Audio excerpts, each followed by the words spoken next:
प्रथमेश को मैं देना है अलाउ टू रिकॉर्ड।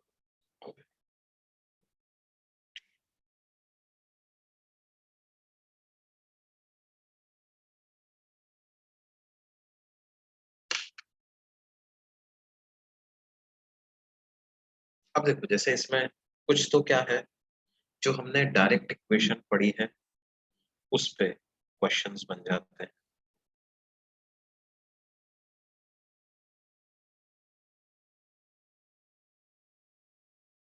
किस तरीके के?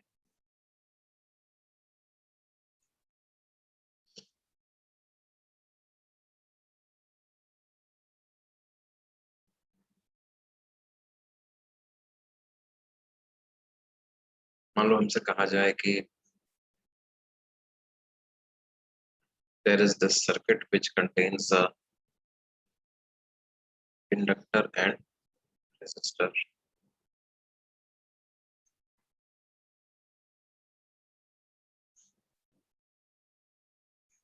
and there is a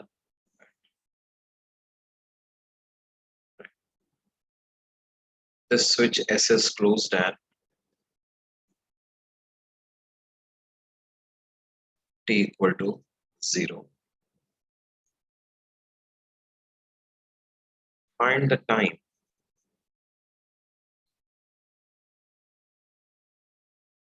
and the current in the circuit at that time.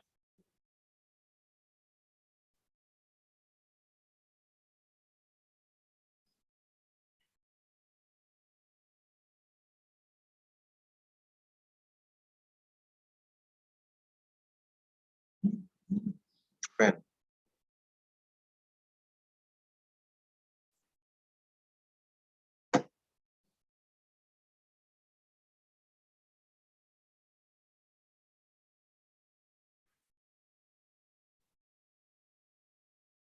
power consumed by inductor is equal to power consumed by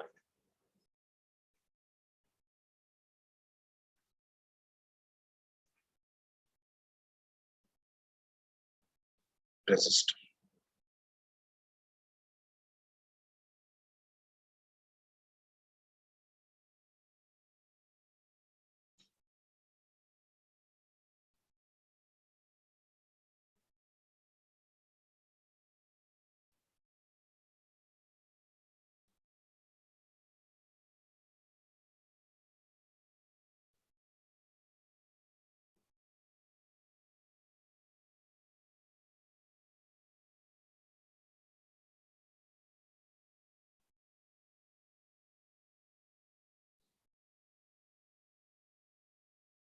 तो बेटा इसको करने का क्या तरीका है?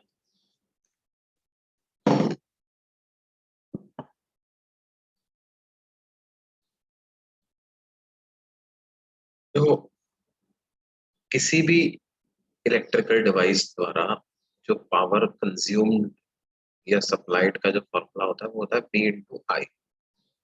अब इंडक्टर और रजिस्टर दोनों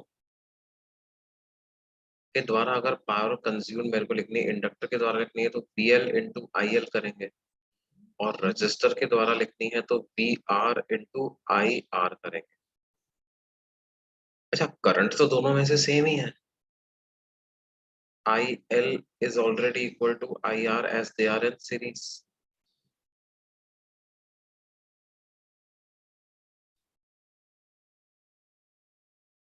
So for power consumed by inductor to be equal to power consumed by resistor, potential drop across inductor must be equal to potential drop across resistor, right?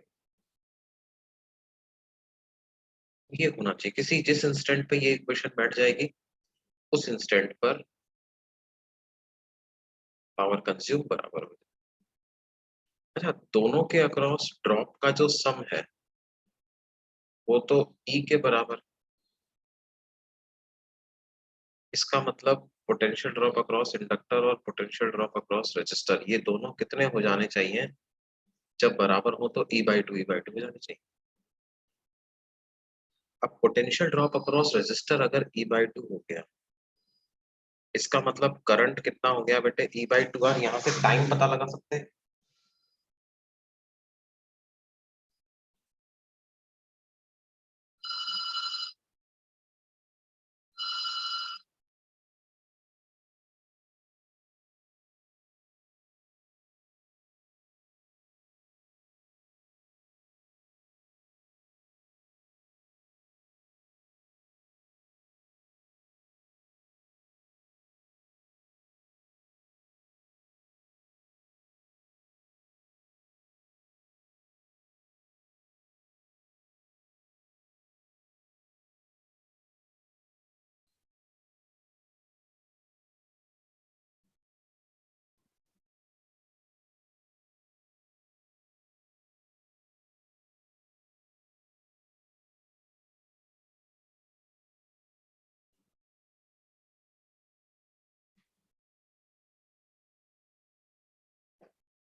अच्छा, करंट और टाइम में क्या relation है ये तो हमें पता।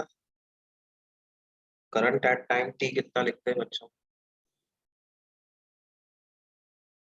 I is equal to E/R, 1 - e⁻⁻ RT/L। I को E/2R रख दें, तो E/2R is equal to E/R, 1 - e⁻⁻RT/L। तो ये E/R से E/R कैंसिल हो जाएगा। हमें क्या मिलेगा बच्चों? e⁻⁻RT/L इज इक्वल टू 1/2, यानी e⁻RT/L की वैल्यू 2 हो जाएगी, यानी RT/L ln2 के बराबर। तो T की वैल्यू कितनी हो जाएगी बच्चों? L/R multiplied by ln। Yes.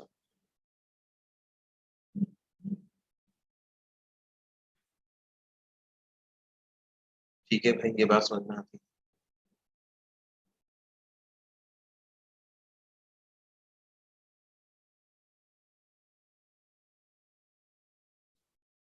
और देखो, अब हमें इस तरह से भी पूछा जा सकता है कि ये एक LR circuit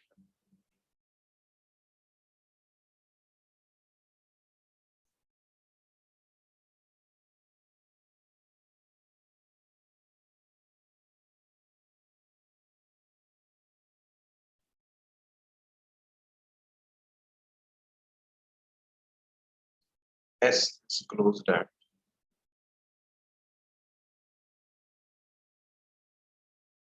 P equal to 0।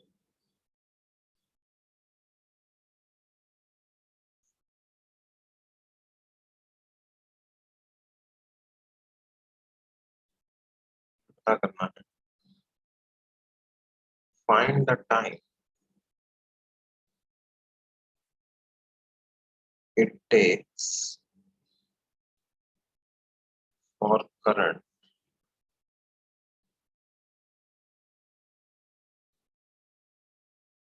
to increase to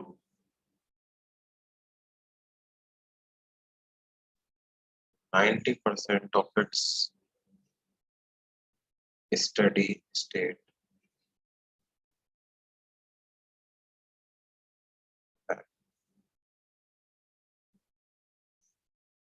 इसकी जो स्टडी स्टेट वैल्यू है उसका 90% तक पहुंचने में कितना टाइम करंट को लगेगा, ये हमें पता लगा।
L/R ln 10.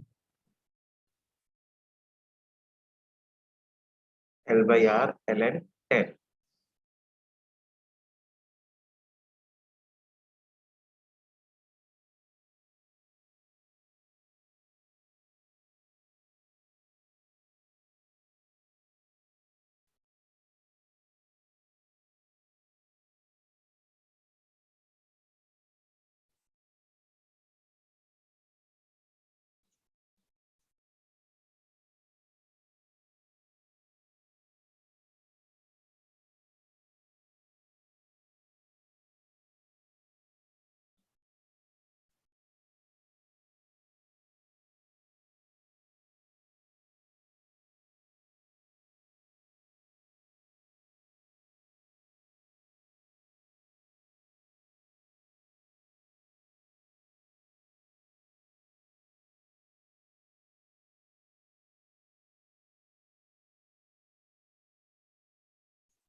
P 0.9 E by R is equal to E by R 1 minus E raised to the power minus RT by L करना है हमको।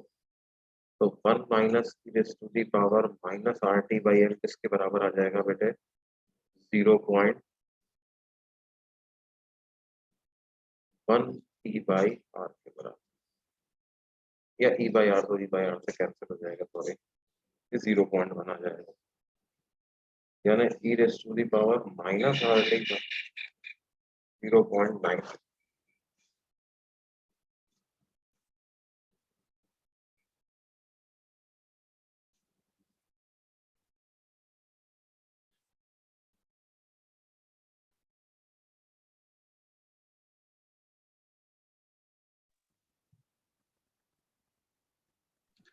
सर वो वहाँ पे 0.1 होगा ना, e की power minus RT by L का वैल्यू। वो सेकेंड स्टेप में 0.9 होगा।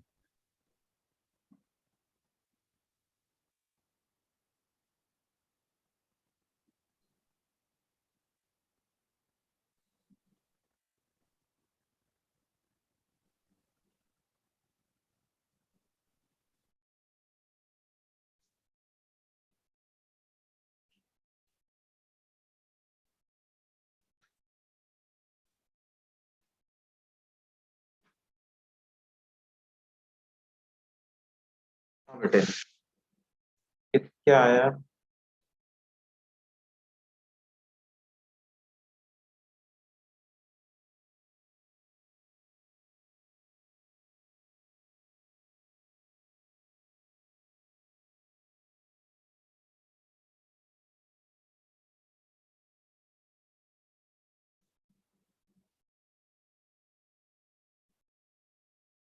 तो यहाँ से T कितना आएगा? सर वो सेकेंड पे 0.1 होगा, 0.9 होगा ना। इधर हाँ बेटे, सर, सेकेंड स्टेप। अरे अरे मैंने इधर क्या कर दिया, 0.9, तो ये 0.1 आ जाएगा। तो RT बाई L आएगा ln 10 के बराबर, राइट? तो T आएगा L बाई R ln। देखो जैसे अपन मान लो कुछ वैल्यू लेके देखें, कोई सी सर्किट में इंडक्टेंस है 20 है, रेजिस्टेंस है 1 किलो ओम, तो ये टाइम कितना आ रहा है? 20 हेनरी डिवाइडेड बाय कितना? 1 किलो ओम, 1000। और ln 10 कितना आएगा? ऑलमोस्ट 3 टाइप्स आ जाएगा क्या? 23.03 आएगा। What ln 10? ln 10 is 2.30, 2.36। 2.30 ना। तो ये हमारे पास कितना आता है बेटे? 4.6 इंटू 10 की पावर -2 सेकेंड, या 46 मिली सेकेंड, राइट? 46 मिनट कितना टाइम हो गया? क्यों भाई?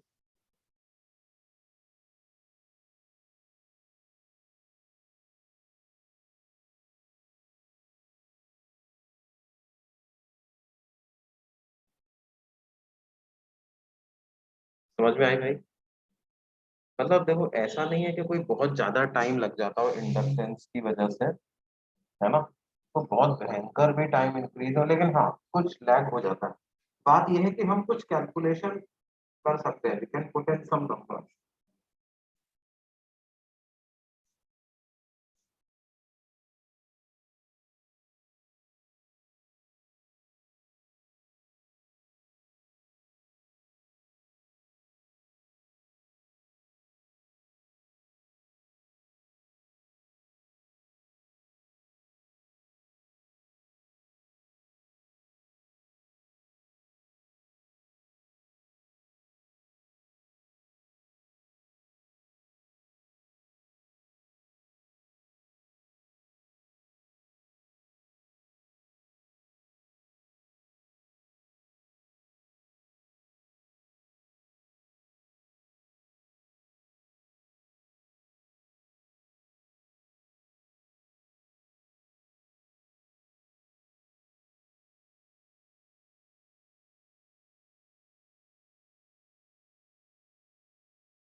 तो यहाँ पर एक हम एक सिग्निफिकेंस और देख लेते हैं कि टाइम कांस्टेंट की क्या सिग्निफिकेंस है। One time constant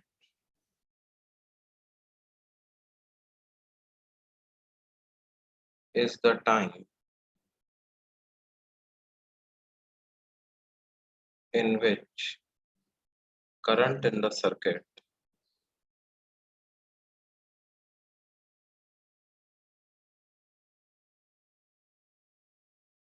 becomes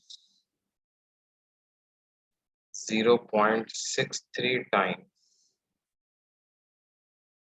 its value in steady state।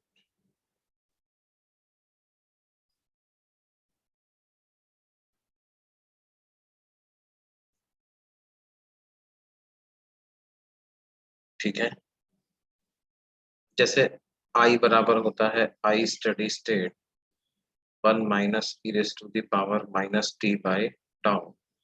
तो if we substitute t is equal to tau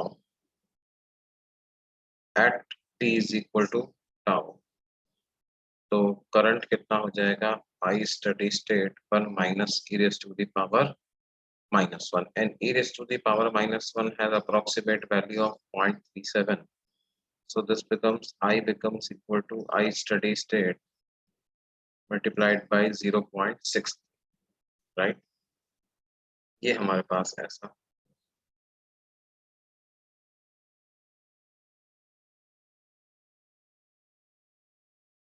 This is the significance of tau। tau मतलब कितना? A time which is L by R। तो from engineering perspective ये हमारे लिए काम का ratio है ना। और जैसा हमने देखा था कि पिछले क्वेश्चन में ये टाइम कांस्टेंट का लगभग 2.3 टाइम्स आपने कर दिया। टाइम कांस्टेंट का कितना टाइम्स कर दिया? 2.3 टाइम्स कर दिया। तो 90% ऑफ द वैल्यू जो स्टडी स्टेट में आने वाली वो हो जाएगी। देखो थ्योरेटिकली स्पीकिंग स्टडी स्टेट कभी आएगी नहीं, क्योंकि करंट को हम लिखते हैं I steady state 1 minus e raise to the power minus T by tau. तो when time approaches infinity, then in that case current approaches I steady state। तो एग्जैक्टली स्टडी स्टेट के बराबर का करंट आने का आप इंतजार करोगे तो इंतजार ही करते रह जाओगे। एग्जैक्ट स्टडी स्टेट तो कभी नहीं आएगी।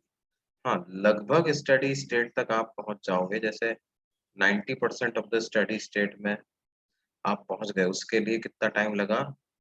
2.3 टाइम्स द टाइम कांस्टेंट। ये ग्राफ ऐसा आएगा, करंट वर्सेस वोल्टेज का ग्राफ जो है वो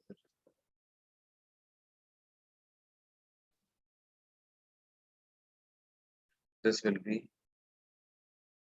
current versus time।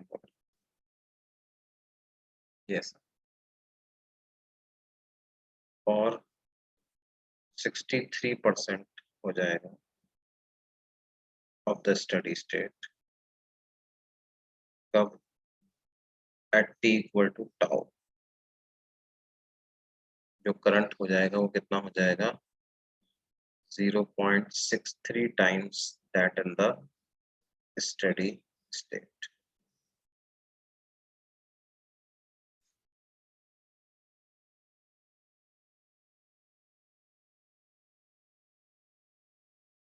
ये बात समझना आती है?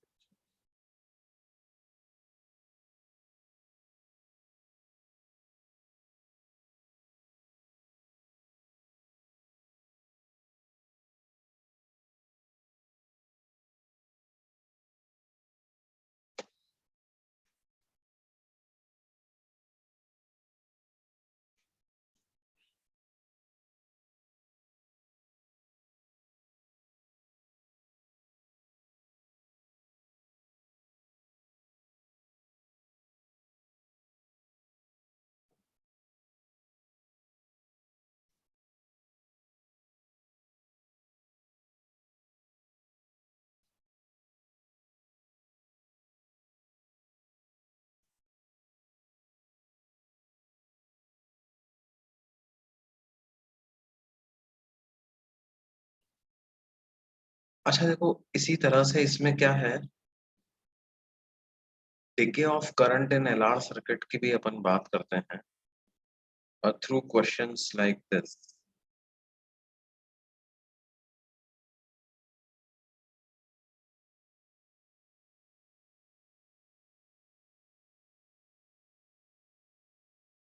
देखो, अगर हमें कुछ ऐसा सर्किट दिया जाए कि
क्वेश्चन किस तरह?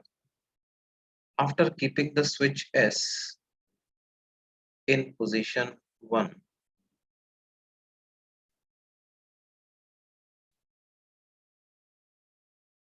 in position 1 for a long time,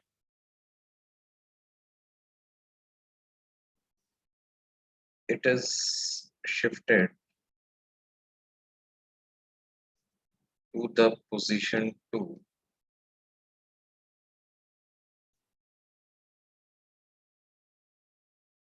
find the current through the inductor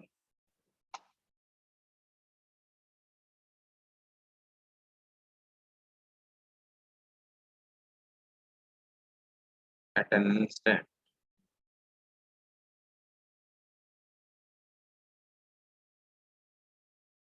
when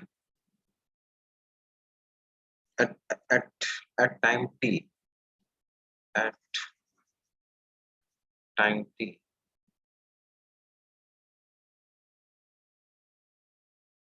after S is shifted to position at time t after S is shifted to position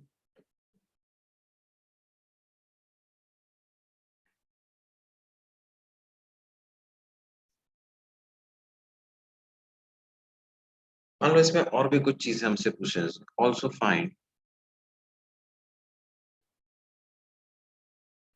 current through inductor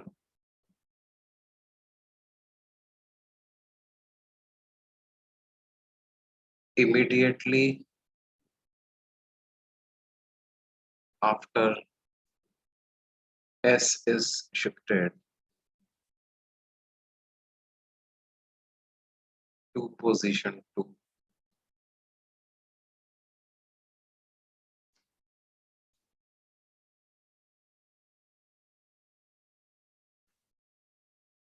ठीक है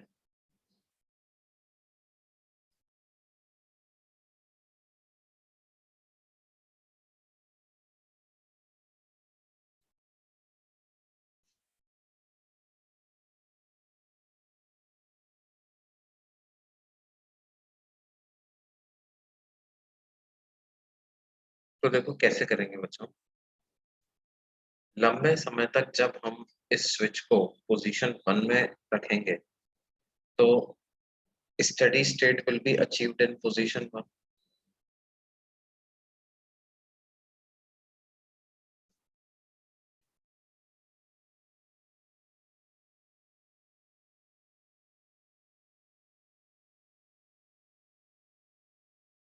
position 1 में steady state achieve हो जाएगी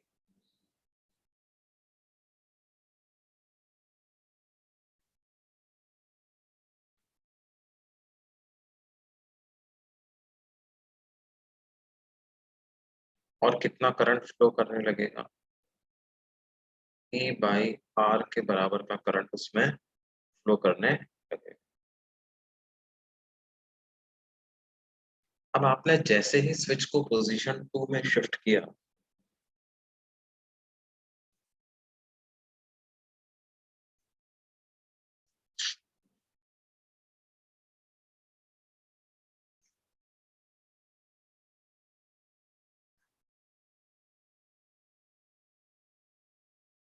जैसे ही switch को कहाँ shift किया position 2 में शिफ्ट किया क्या होगा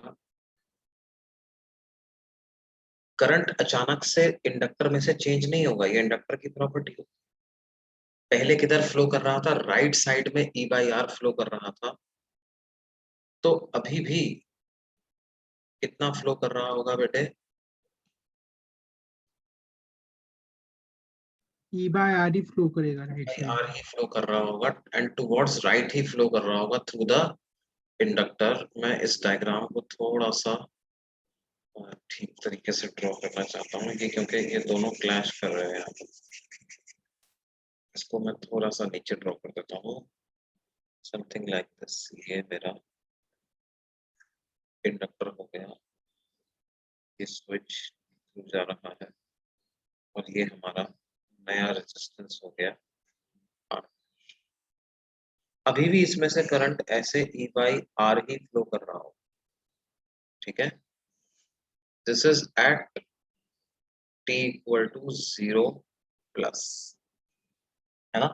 t इक्वल टू 0 कैसे मान रहा हूं? let t equal to 0 be the instant when switch is shifted to position 2. अब अगर इंडक्टर में से E बाई आर फ्लो कर रहा होगा तो इस रेजिस्टर में से कोई चॉइस थोड़ी होगी, इसमें से भी कितना फ्लो करना पड़ेगा, E बाई आर फ्लो करना पड़ेगा, तभी ये कंटिन्यूटी करंट की बैठ पाएगी, है ना। बेसिकली केसीएल वेसीएल लगाते जाओ हर जगह पर, E by R E by R E by R current flow करेगा। अब अगर ऐसा है, इस रेजिस्टर R डैश में से E by R current flow हो रहा है, तो इसका मतलब इसके अक्रॉस कुछ ड्रॉप आया होगा। कितना ड्रॉप आया होगा? E by R into R dash, ऐसा लिख सकता हूं, E by R into R dash, ऐसा मैं लिख सकता हूं।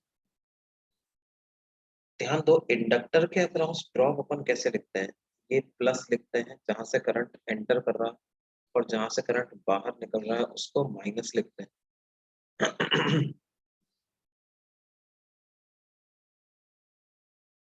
और लिख देते हैं कि L D I by D T ये आ रहा है।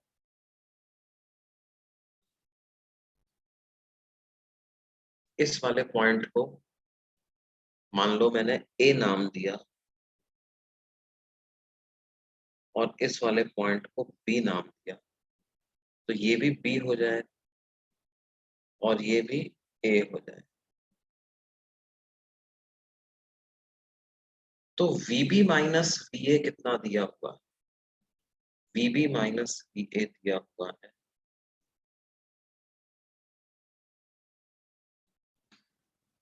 सर हाँ बेटे। सर इंडक्टर के अक्रॉस तो राइट साइड में करंट फ्लो करेगा ना at t tending to 0 plus, मतलब जैसा मतलब स्टेडी हाँ स्टेट हाँ में हाँ वो हाँ अपोज तो करेगा ही नहीं ना वो। हाँ हाँ, बिल्कुल बिल्कुल बिल्कुल, मैंने उल्टा बना दिया है क्या? अरे यार, डायग्राम मैंने उल्टा बना दिया, सॉरी। Direction of arrows.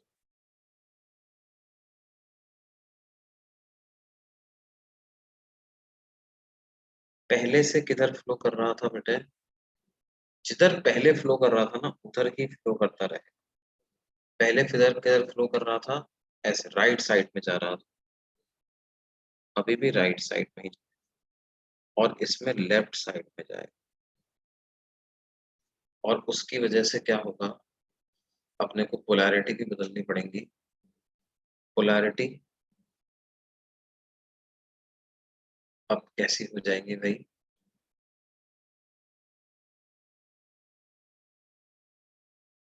यहाँ पे प्लस आ जाए, यहाँ पे,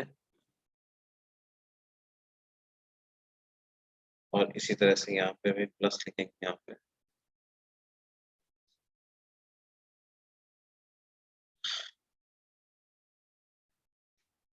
अच्छा, आप इंडक्टर में देखो, आप क्या लिखोगे? जैसे जिस पॉइंट को अपन ने बी नाम दिया है,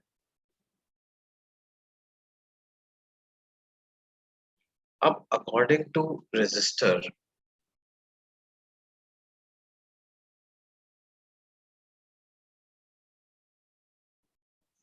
आर डैश रेजिस्टर के अकॉर्डिंग बात करें तो क्या है? VA माइनस VB कितना होगा? VA minus VB is equal to E by R into are.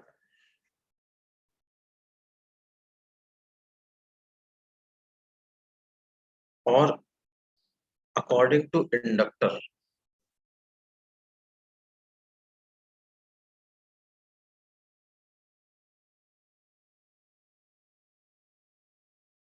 VB minus VA कितना होगा? L DI बाई,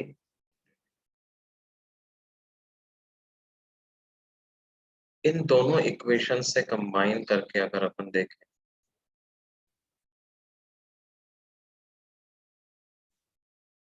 तो हमको क्या मिलेगा?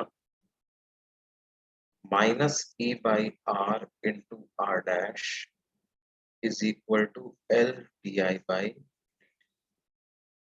या DI बाई DT की क्या वैल्यू मिलेगी? Minus E R dash by L R. ये कब है? At T equal to 0 plus. Negative sign क्या बता रहा है? That now current starts decrease. अब करंट डिक्रीज होना चालू हो गया। इसको मैं फिर से ये सर्किट बना रहा हूँ। ये इंडक्टर, ठीक है। करंट यहाँ से ऐसे जा रहा, इधर से ऐसे जा रहा। रेजिस्टर का तो फिक्स है भाई, जहां से करंट एंटर किया वो हाई, जहां से करंट बाहर निकला वो लो पोटेंशियल होगा। अब बात क्या है? Resistor is connected in series with the inductor, in parallel with the inductor. तो जो पोटेंशियल ड्रॉप रेजिस्टर के अक्रॉस आ रहा है वही इंडक्टर के अक्रॉस भी आ रहा है ना। अब यदि करंट ऐसे फ्लो कर रहा है तो अपन प्लस माइनस यहाँ पे इस प्रकार से लगाते हैं और इसको लिखते हैं L D I by D T. तो बेसिकली होगा, हो क्या गया कि इसको लिखोगे आई आर डैश, तो इधर से इधर गए, ऐसे गए, इस तरह से लूप में घूम गया, केवीएल लगा दिए, तो minus L D I by D T minus I R dash is equal to 0। तो इसका मतलब D I by D T की क्या वैल्यू आ गई?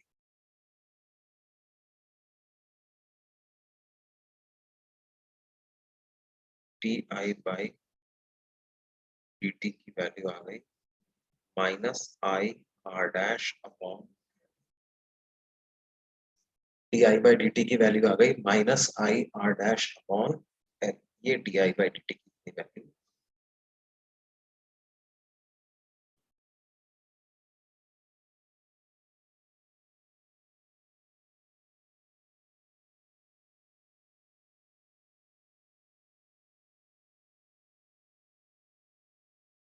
मतलब करंट डिक्रीज होना चालू हो गया और इसको फिर अपन आगे सॉल्व कर सकते हैं।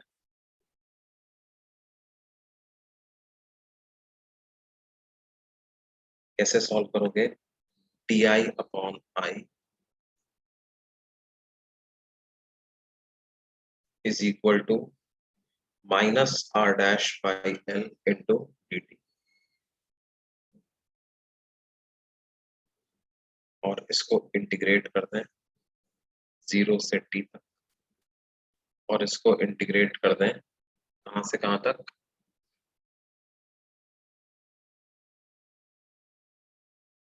आई नॉट से लेकर के किसी वैल्यू आई तक।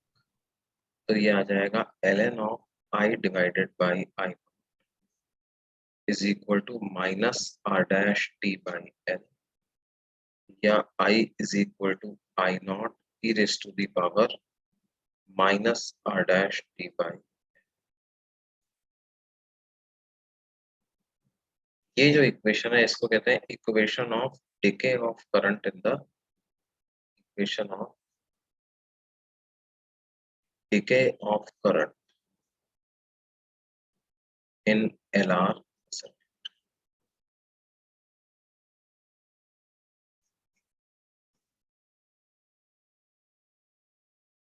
ठीक है बच्चों, जैसे मान लो हमसे सिंपल ये पूछ लिया जाए कि भाई ऐसा एक सर्किट है,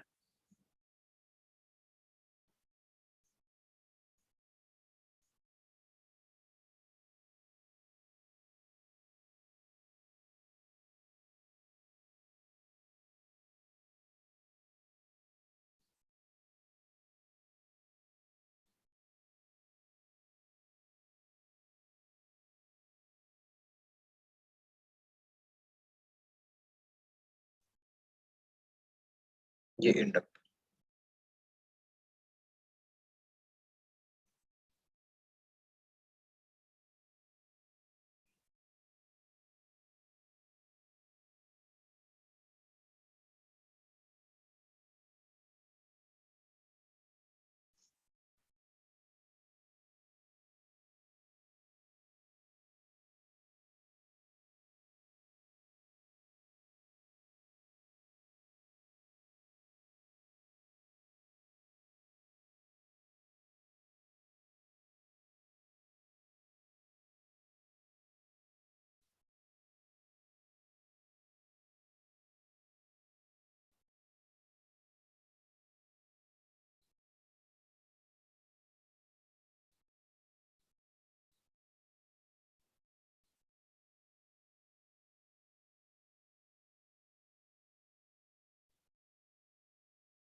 स्विच करने के तुरंत बाद rate of decrease of current क्या हो जाएगी, ये हमें पता लगाना। तो देखो सिंपल सी बात है बेटे, ये हमारे पास सर्किट कुछ इस प्रकार से अपन ने लिया हुआ है ना। ये ई है, इधर रेजिस्टर लगा हुआ था, इधर ये इंडक्टर। ये कब है, t equal to 0 minus switch करने के जस्ट पहले।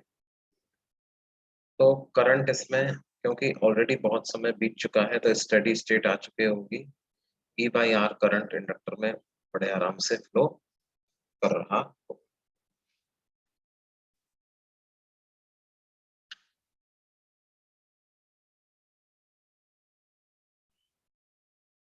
अब यदि करंट ऐसे फ्लो कर रहा है, t इक्वल टू 0 प्लस पे क्या होगा, ये सर्किट कुछ ऐसा बन गया।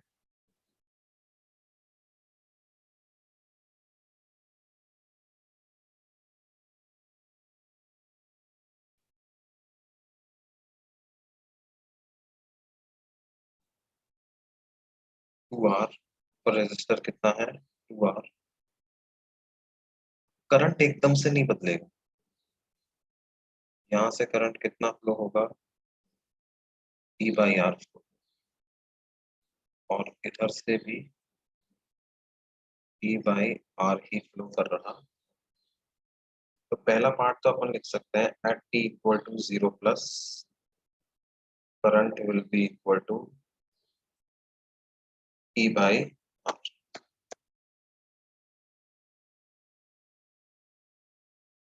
इंडक्टर में से E by R current flow कर रहा होगा और उसी डायरेक्शन में फ्लो कर रहा होगा जब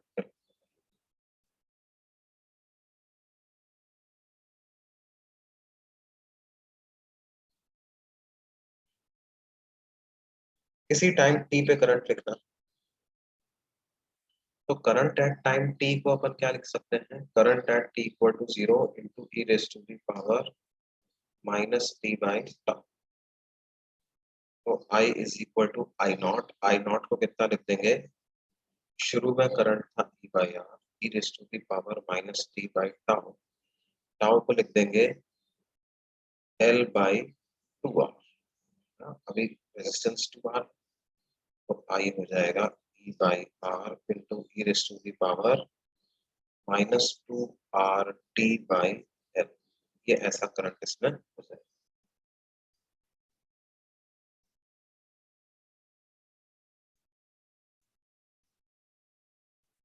फिर थर्ड क्या है, rate of decrease of current at T equal to 0 plus. तो at T equal to 0 plus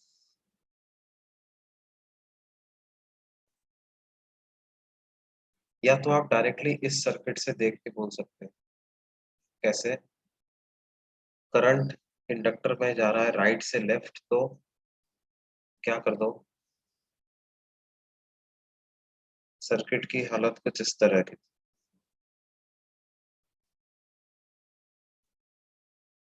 इसमें करंट ऐसे जा रहा है, तो यहाँ पे प्लस, यहाँ पर माइनस, और इसमें करंट ऐसे जाने लगा, इधर प्लस इधर माइनस। ये 2R और करंट कितना जा रहा था, ई बाई आर जा रहा था। तो हम क्या करें, ऐसे एंटी क्लॉकवाइज डायरेक्शन में घूम करके के वी एल लगा देते हैं, तो हो जाएगा minus L D I by D T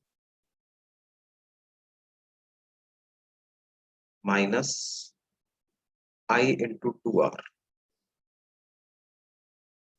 E by R into I into 2R। ये बराबर हो जाएगा किसके, 0 के। तो ये R से R कैंसिल हो जाता है, तो इससे क्या वैल्यू मिलेगी मेरे को, minus L D I by D T. ये किसके बराबर आ गया बेटे, प्लस 2V के बराबर, यानी कि D I by D T कितना हो जाएगा, माइनस 2e by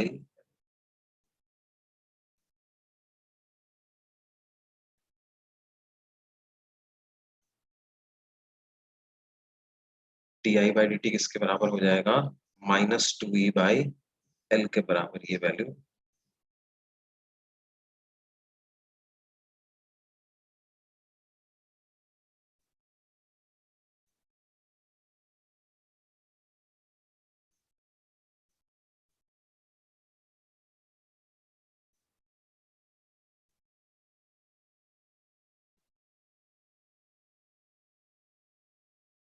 जो समझ में आ गई। तो rate of decrease of current, initial rate of decrease of current कितना हो जाएगा, it will B 2e by l।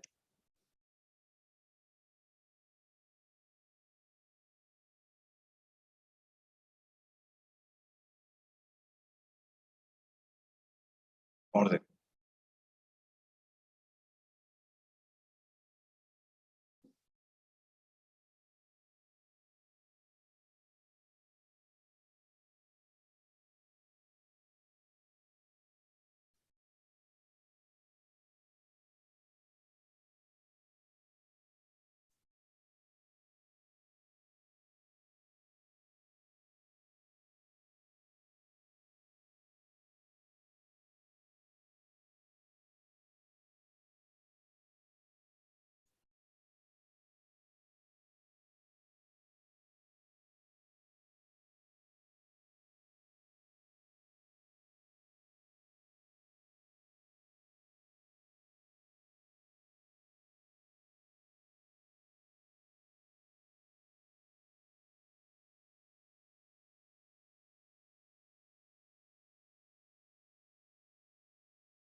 फिर से क्वेश्चन क्या है,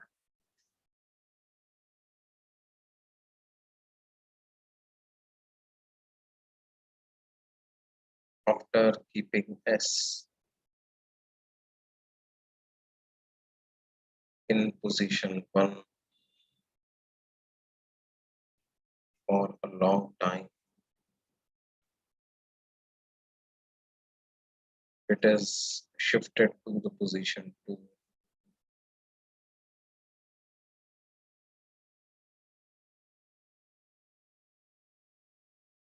at some instant taken as t equal to 0। तो हमें पता करना है find number 1 current through inductor just after SS shifted।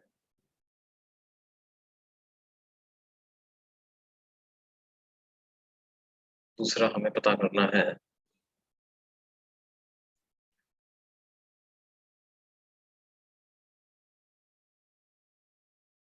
find rate of decrease of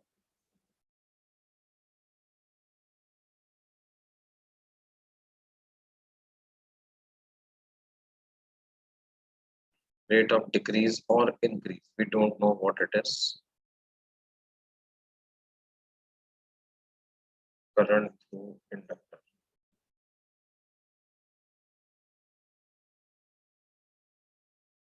at t equal to 0 plus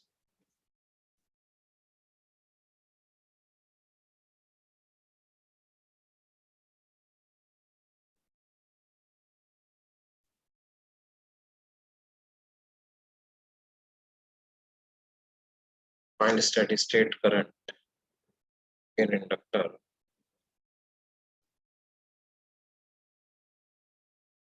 with switch in position,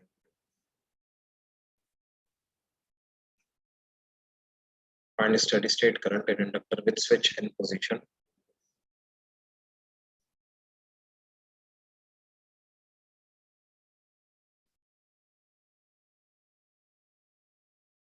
find current through inductor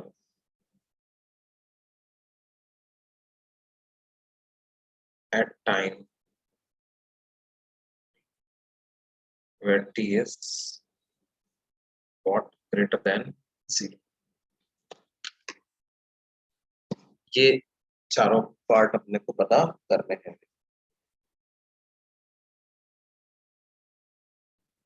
sir T greater than 0 से मतलब आपका infinite time पे ना?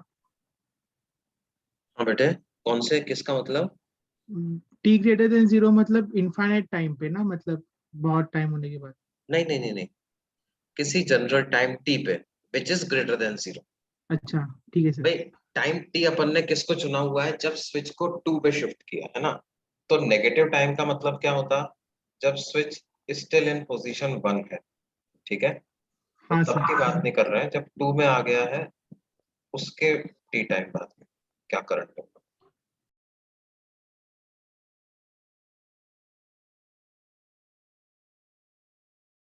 वो long time वाला तो third part में पूछ ही लिया ना मैंने, हाँ सर। है ना बेटा?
हाँ देखो भाई, फर्स्ट पार्ट का क्या आंसर आएगा बच्चों?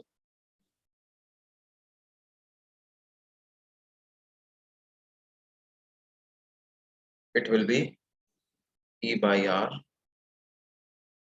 और थ्रू इंडक्टर पता करना है तो ये जा रहा होगा towards right. Rate of decrease या rate of increase of current की अगर हम बात करें तो देखो क्या है, जो ऊपर जो सर्किट बना रहा है उसमें अपन लगा देंगे क्या, के वी एल। तो 2R है, E है, और इंडक्टर में करंट कुछ इस प्रकार से जा रहा है।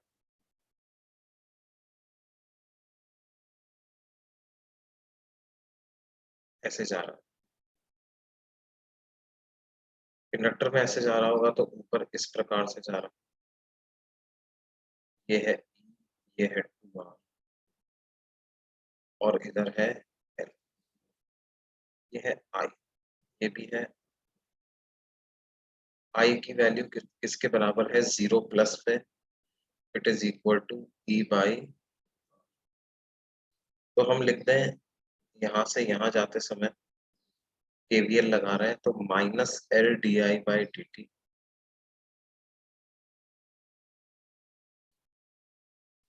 प्लस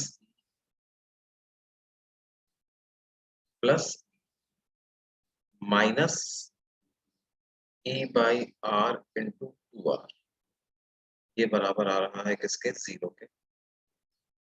तो इससे क्या पता चल जाएगा बच्चों कि L D I by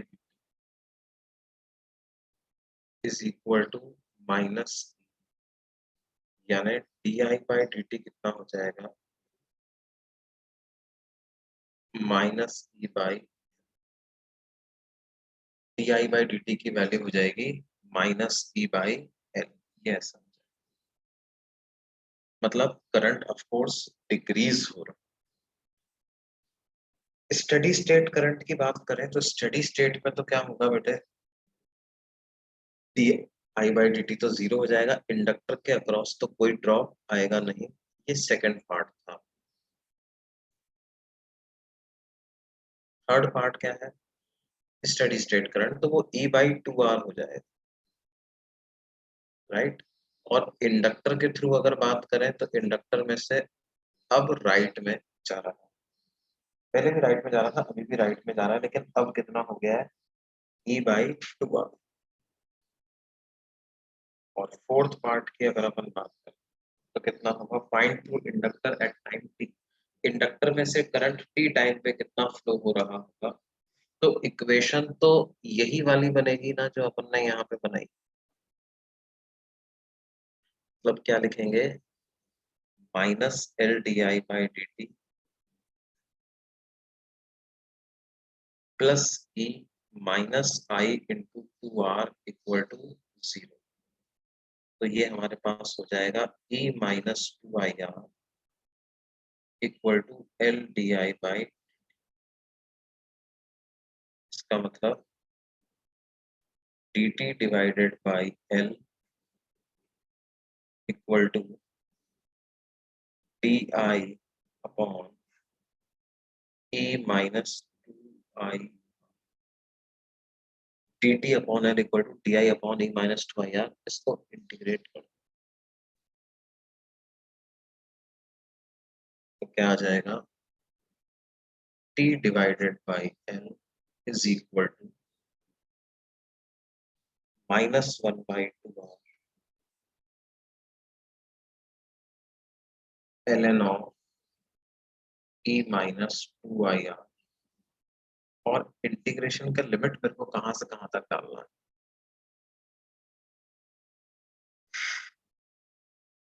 t equal to 0 पे क्या current? E it by was R. E by R से I तक। इसको उधर ले जाते हैं, माइनस 2RT बाई L ऐसा लिख लेते हैं इक्वल टू, ये बराबर हो जाएगा ln of E minus 2IR divided by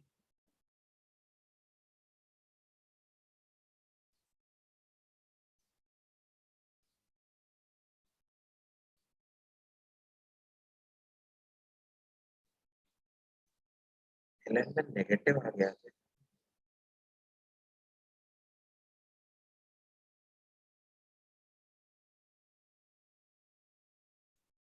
क्या हो गया? क्या हो गया?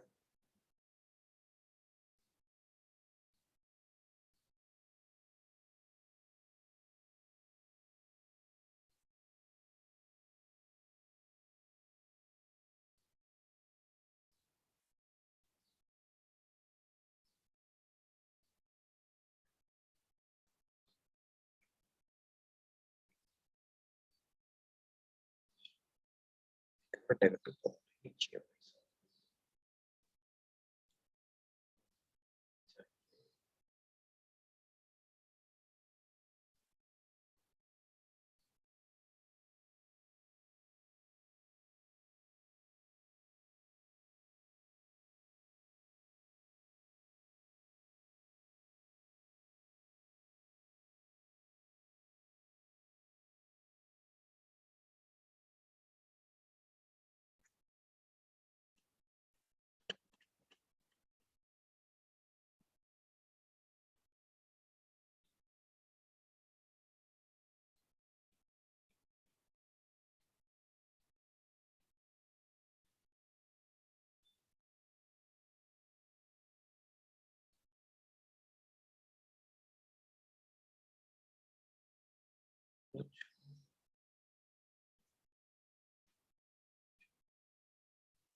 तो सर्किट बस कुछ ऐसा बचा था, रेजिस्टर, यहाँ पे था बैटरी ई,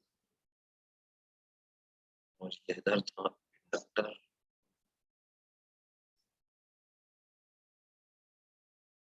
इस इंडक्टर में करंट जा रहा था कुछ इस प्रकार से।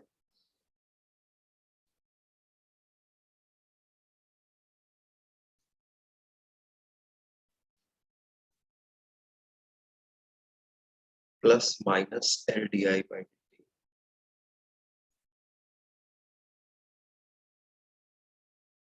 तो minus L D I by D T plus E minus I R equal to 0। यहाँ से आ गया E minus I R equal to, ये 2R है ना, this is 2R।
Yes.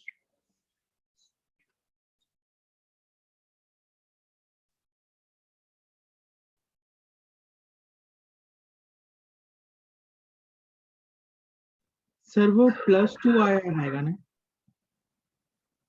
आपने केवीएल लिखा वो इनिशियली। कौन सा बेटे? सर आपने ये जो केवीएल वाला इक्वेशन लिखा है ना, माइनस एल डी ये आई वाला, ये वाला। हाँ, तो उसमें +2 IR आएगा ना, क्या आगे आएगा? +2 IR आएगा ना माइनस की जगह पे, करंट के डायरेक्शन में जा रहे हैं ना।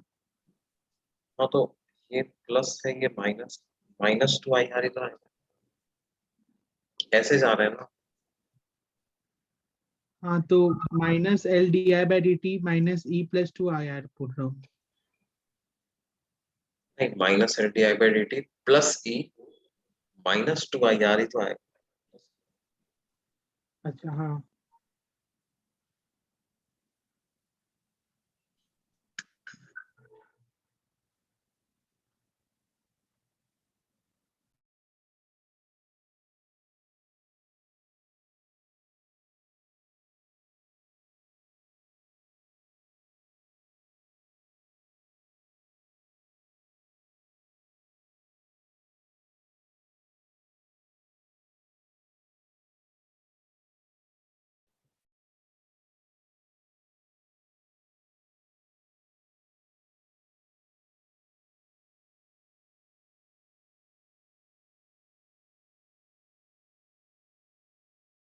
क्या,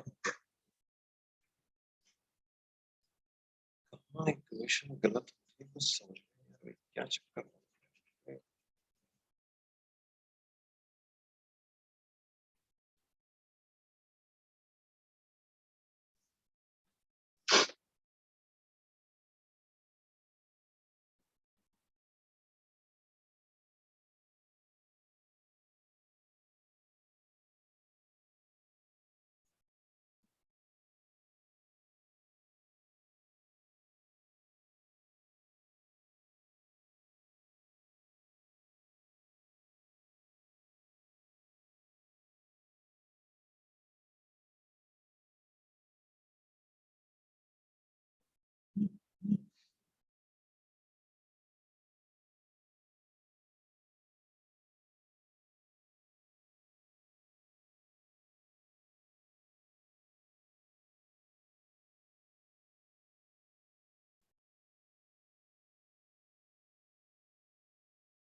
अच्छा ठीक है बेटे, है ना, लेट इट बी, आ जाने दो उसको, चिंता नहीं करते हैं अपन, सॉल्व करते हैं, अपने आप आ जाएगा वो तो।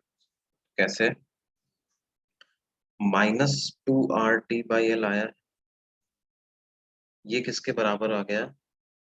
अपर लिमिट डाला तो E-2IR, माइनस लोअर लिमिट डाला तो ln of what, -E, right, यही तो आएगा ना। कोई बात नहीं, आ जाने दो इसको, -2RT/L, इसको ऐसे ही तो लिखेंगे अपन, ln of E-2IR upon -E। इसको हम क्या करें, ऐसा कर लेते हैं, ln of 2IR -E upon E, ऐसा लिख लेते हैं, ठीक है। तो यहां से क्या हो जाएगा, e⁻⁻ -2RT/L is equal to 2IR -E upon E, यानी E multiplied by e⁻⁻ -2RT/L equal to 2IR -E। तो क्या हो जाएगा, 2IR की वैल्यू कितनी आ रही है, E into 1 plus e⁻⁻ -2RT/L, या I कितना आ गया बेटे, E upon 2R into 1 plus e⁻⁻ -2RT/L, yes, ठीक है। अब इसमें तुम वैल्यूज पुट कर करके देख लो, देखो सारी चीज सही आ जाएंगे।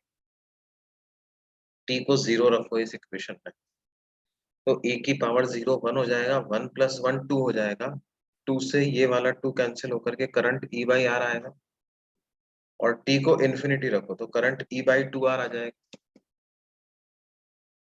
आ रहा है या नहीं बेटे? हाँ सर, ना। तो बेसिकली बात क्या है कि देखो हमें तो इस रेशो से मतलब था ना, इन दोनों टर्म्स से इंडिविजुअली मतलब नहीं है। We are interested in this ratio and this ratio is going to be positive, ये नेगेटिव नहीं आ रहा, इसलिए ये लॉग वगैरह डिफाइंड है, कोई दिक्कत इसमें नहीं। ठीक है, हम क्या है, हम इन दोनों टर्म्स को अलग अलग इंटरप्रेट करने लग गए थे, इस वजह से वी वर गेटिंग कंफ्यूज्ड कि भाई क्या है, ये लॉग के अंदर नेगेटिव कैसे आ गया भाई। लेकिन एक्चुअल में फाइनली तो ये रेशियो मैटर कर रहा है, और इसमें क्या है, न्यूमरेटर भी नेगेटिव है, डिनोमिनेटर भी नेगेटिव है, राइट। क्योंकि करंट जो है वो E/2R से बड़ा रहेगा, और करंट E/2R से बड़ा रहेगा तो ये वैल्यू न्यूमरेटर भी नेगेटिव रहेगा, डिनोमिनेटर भी नेगेटिव रहेगा, तो उनका रेशियो हमेशा पॉजिटिव आ जाएगा। तो दिस वर्क्स वेल, कोई दिक्कत इसमें। ये बात समझ में आई थी। इस तरह से आप क्या है, इंडक्टर पे बेस्ड क्वेश्चंस को कर सकते हो, है ना। तो अभी अगला सेक्शन इसमें आप कर लेना इंडक्टर वाला। वो सेक्शन बेसिकली कौन सा है, वो सेक्शन आपका रहेगा, सेक्शन आई है, सेक्शन